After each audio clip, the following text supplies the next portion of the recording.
everyone. Welcome back. Hope many of you or all of you got to see the keynotes this morning and enjoyed those. And now we have an opportunity to do some Q&A. And so I have some questions that have come up over the last couple of days that I will be asking of Urs and Fei-Fei and Tariq and Prabhakar. And then we'll have time at the end for some Q&A. So be thinking about questions that you might have, because we should be able to get to 5 to 10 questions depending on the timing. So thank you all for being here. And I'm going to get started right away with a question for Urs. And it's something that's come up certainly since the cloud services platform announcement yesterday, but it's about hybrid. And that hybrid's been a pretty big focus of all of our product announcements here. And what is the intention of putting cloud-type tools on premises? What does that mean to you, and what's the value to customers?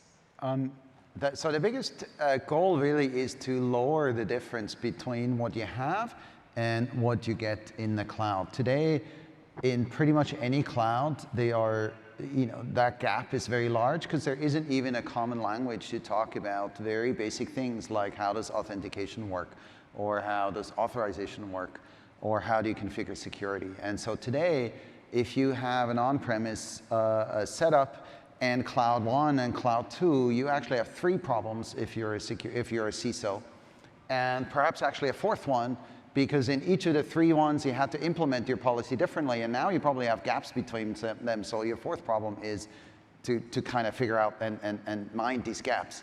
And the goal of our hybrid offering is to really remove those artificial barriers, those artificial differences, and create a common language between how you talk about things and how you configure things and how you can manage things on-premise and in any cloud. And we do that through open source, because open source gives you that possibility, that portability, and it also gives the opportunity to partners in an open way to really support that ecosystem and know that they are just as much in control of the open source project than Google is. And so it's not a proprietary solution, it's an open solution, and therefore it will run everywhere. And so our goal really is to say that 2-3 years from now, you have one thing to train your people against, and you have one way to operate, one way to deploy, one way to configure, and it's the same on-premise than in the cloud. No, that's great. Thank you for talking through that. And there's a lot of sessions here today, so hopefully some of your teams are all here attending the breakouts. We'll be going into a lot more detail there. So Prabhakar, in your keynote yesterday, you talked about reimagining work. What does that mean to you? I've heard you mention that multiple times, and it would be great to share your vision around that. Right. So in yesterday's keynote, I was pretty conservative in terms of sticking to what I had line of sight to. Today, I'm going to go a little bit more out there, but I'm still conservative. So indulge me, please. I think the biggest challenge we have is we put users, employees, into the straitjackets of tools that have been built up over the years. So let me give a couple of examples. We maniacally focus on building slide decks, but really, we aren't trying to build slide decks. That's not the life we're trying to live. You're often up here trying to tell a story. So the tool should enable you to tell a story. And so in the future, the tools won't force you to build slide decks. They should enable you to tell a story, right? And they'll be dramatically more enhanced by videos. This is something we've been playing with inside the G Suite team. So what you should expect in the future for that scenario is not, let me create the deck. The deck is going to go away eventually. Let me give you a different example of a straitjacketing that we're doing. You want to communicate, a basic fundamental human act. And you're forcing the user to think, is it quick communications, offline communication? Is it demanding a response or not? And the user has to look at a platoon of apps on their phone or whatever device and say, am I using chat? Am I using email? What's appropriate? We shouldn't force people to do this. There should be one communication experience. When they want to communicate, the tool should take care of the rest. And you'll start to see these things emerging, I will bet, in under 5 years, if not sooner. So to me, the biggest thing about reimagining work is letting users loose from the straitjackets that history has put them into. Yeah, well, I'm sure we all want to live in that vision, and it's so fun to work with your team watching it all become a reality, as with all the monthly releases you're doing. So Fei-Fei, turning over to you, It's been really fun to work with you since you've come over from Stanford, and you're in this really interesting position where you've spent many years working in the theoretical, and now you're very much focused on applied AI. What can you share with everyone about some of what you've learned and what's really distinct between those two different approaches and what you're seeing that really share a lot of commonalities? Yeah, so as an AI technologist for 20 years, it's just a humbling experience, even as an academic, to see how this very niche academic field is progressing and evolving so rapidly. And when I joined Google last year, and yet another humbling experience for me is to see the tremendous need for AI and machine learning in the enterprise industries. And as a technologist, what really excites me is that when we understand deeper the pain points and the challenges and the needs of this technology in the industries, you recognize there's so many technological opportunities.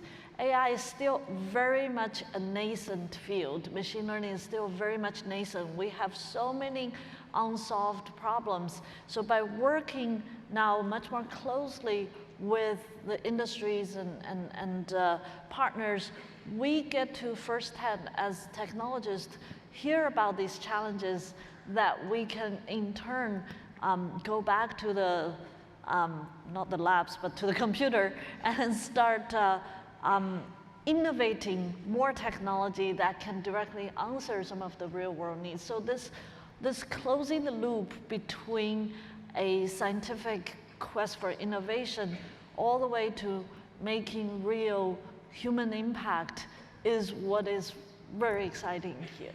Yeah, no, it's great to see, and it's great. I know that you still interact some with Stanford too, that then you bring some of that thinking back with your students, and so it's great to see the evolution there. And I do want to mention that Fei-Fei will be back this afternoon right after Rajan, my colleague Rajan, talks and goes into a little more detail on AI and ML, and Fei-Fei will be here to answer more questions then as well.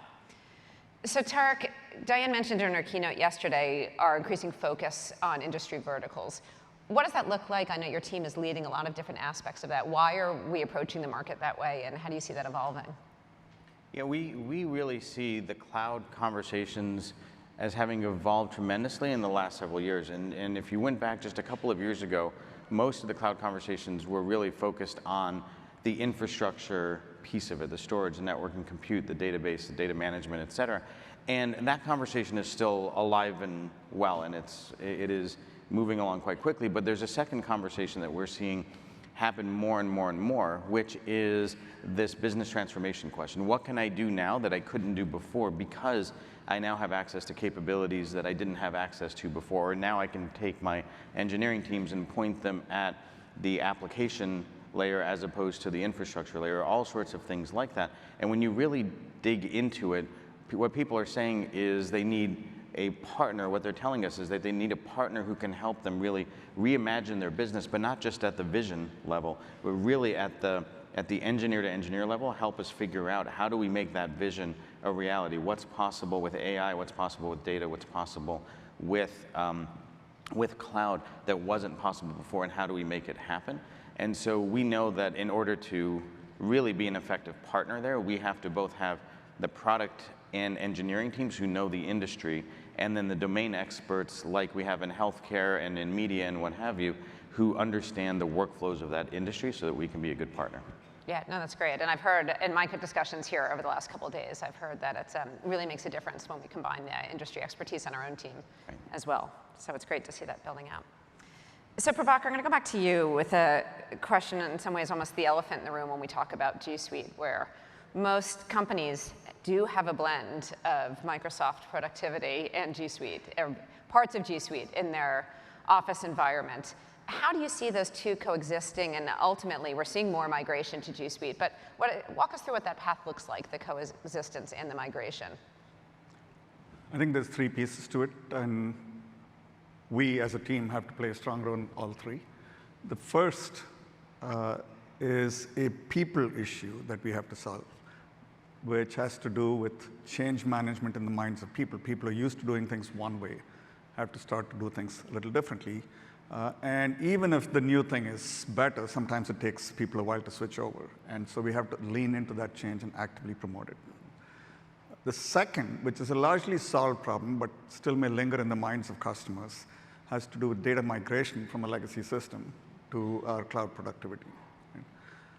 The third, and arguably a critical piece we've been stepping up on, and many of you heard my colleague Garrick Tabasi talk about it today, is the interop for that period of transition where an enterprise is making the move from a legacy Office system to G Suite.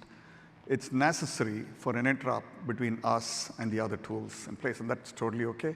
And that plumbing is something we've been actively adding. So putting these three things together is what makes a successful formula.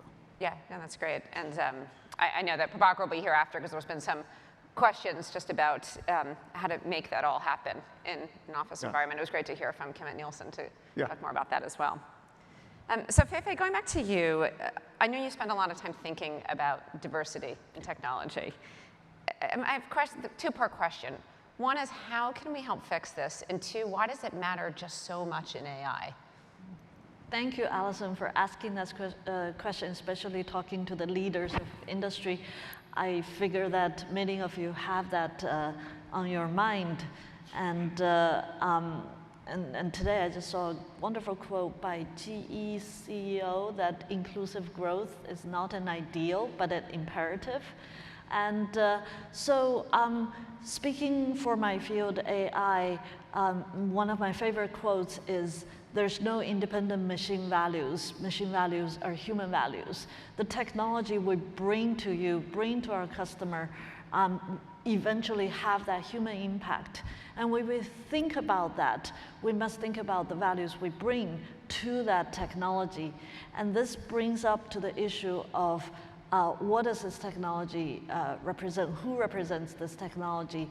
And having that inclusive workforce in the development and deployment and decision-making of this technology is critical to ensure that it's fair and benevolent to all of us.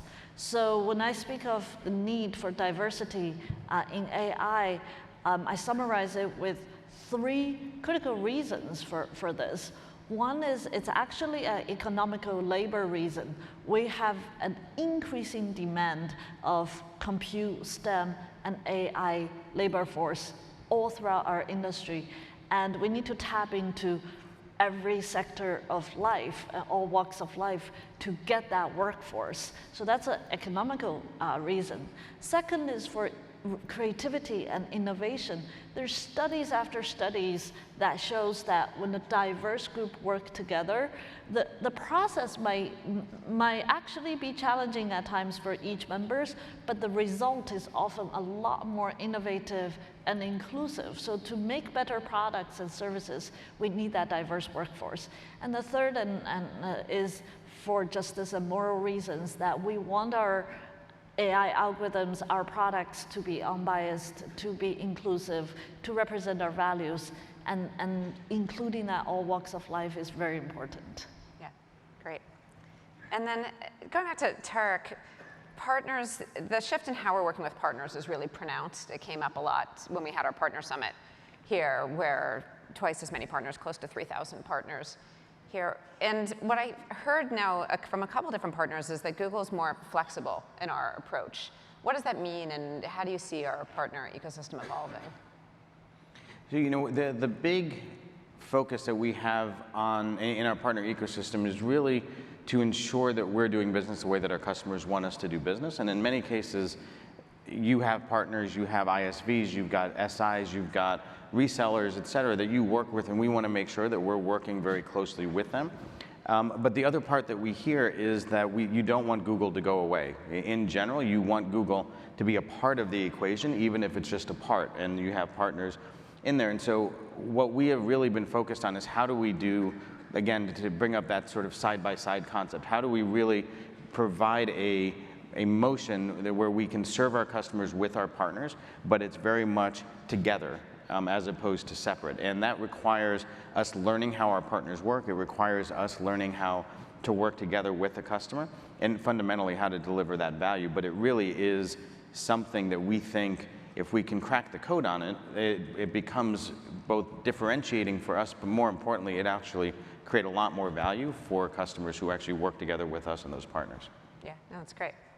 And so the last question that I'm going to ask, and then I'm going to open it up to all of you, is a final question for Urs. So let's pretend it's Google Cloud Next 2023, 5 years from now. We've taken over this whole area. The construction is finally done. And what will we be talking about? I think life will be very boring in 2023 because all your problems have been solved.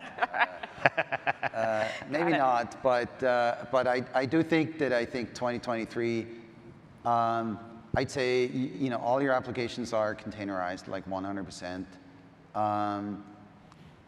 You have hundreds, perhaps thousands of applications of ML in your company done by your own employees, and doing ML will be considered kind of similar to using SQL. So nothing special, anyone can do it if it's needed. And I think from a knowledge worker workflow, you will look back and cringe at the times of having an inbox that has emails in it versus something that actually is really around your current projects and workflows and brings communications in any medium or documents, et cetera, together, and actually synthesizes some of the responses for you in a much deeper way than we have today. And so I would expect that what we would talk about is much less the technology behind it, but the functionality and sort of the productivity improvement. I even mean this in a deep sense, that you can get there, right? So for example, at that point, I think your operational staff in the, actually managing things will be very substantially smaller. I think your security staff will not be smaller, but you will have a much better security position in a sense of your ability to even detect relatively sophisticated insider attacks, so rogue employees, will be that will be routinely assumed that, of course I can do that, and of course I'm successful at that, because it's actually not very hard. Because all of your services are protected the same way, it's much easier to do that. That's a great vision. I'm excited to market that vision. Thank you very much. Thank you.